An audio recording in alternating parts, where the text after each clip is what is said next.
नमस्कार, मैं हूं आरजू अंसारी और आप देख रहे हैं राष्ट्रीय जगत विषय न्यूज।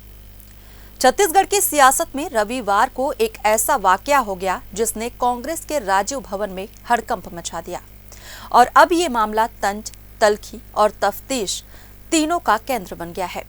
बात हो रही है पीसीसी चीफ दीपक बैज के मोबाइल फोन की, जो एनएसयूआई की बैठक के दौरान अचानक गायब हो गया। राजीव भवन में उस वक्त एनएसयूआई की बैठक चल रही थी, जिसकी अध्यक्षता खुद प्रदेश कांग्रेस अध्यक्ष दीपक बैज कर रहे थे। बैठक के दौरान ही अचानक उनके मोबाइल फोन के गायब होने की खबर फैल गई, जिसके बाद राजीव भवन में अफरा तफरी मच गई। हर कमरे में तलाश, हर नजर खोज में, लेकिन फोन का कुछ पता नहीं चला। सवाल उठा, क्या फोन चोरी हो गया या बस कहीं रख कर भूल गए। दीपक बैज ने खुद माना कि उनका मोबाइल गुम हो गया है, जिसके बाद पुलिस को सूचना दे दी गई। उनका कहना है कि फोन में कोई खास चीज नहीं थी सिवाय कॉन्टेक्ट्स के, लेकिन मामला यही नहीं थमा। अब इस घटना पर राजनीति भी गर्मा गई। प्रदेश के वन मंत्री केदार कश्यप ने कांग्रेस पर तंज कसते हुए कहा कि दीपक बैज को आज पूरे प्रदेश को यह बताना चाहिए कि उनकी जासूसी कौन कर रहा है, कौन उनके राज जानना चाहता है। आखिरकार फोन में कौन सा ऐसा राज था जो अचानक चोरी हो गया।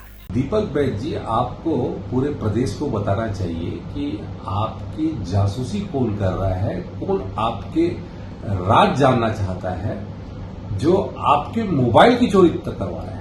आपका अंदेशा, आपका शक यदि कांग्रेस के किसी नेता पे है, और कांग्रेस के नेताओं ने चोरी की है, जिसमें यदि आपके शक यदि भूपेश बघेल जी के ऊपर है या टीएस जी के ऊपर है, तो आप उसको उजागर करिए, ताकि हम पूरी कोशिश करें कि आपके मोबाइल आपको सही सलामत आपको उपलब्ध करा सके सरकार के माध्यम से। और आप भी बताइए कि आपके ऐसे कौन से राज हैं जो आपके ही पार्टी के लोग जानना चाहते हैं।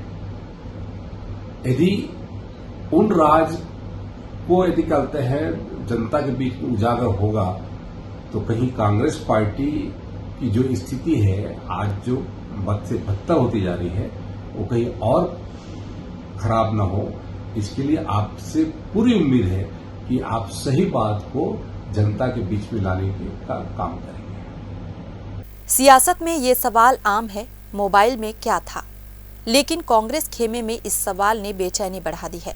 सवाल ये भी उठ रहा है कि अगर मोबाइल वास्तव में चोरी हुआ है, तो क्या ये किसी सुनियोजित सियासी साजिश का हिस्सा है। फिलहाल दीपक बैज का फोन गायब है, पुलिस जांच में जुटी है और विपक्ष सवालों की झड़ी लगा रहा है। लेकिन इस मोबाइल की गुमशुदगी ने एक बार फिर ये दिखा दिया है कि छत्तीसगढ़ की राजनीति में सवाल कभी फोन से छोटा नहीं होता। फिलहाल इस खबर में बस इतना ही। देश प्रदेश की खबरों से अपडेटेड रहने के लिए हमारे चैनल को सब्सक्राइब करें और नए खबरों के नोटिफिकेशन के लिए बेल आइकन जरूर दबाएं। नमस्कार।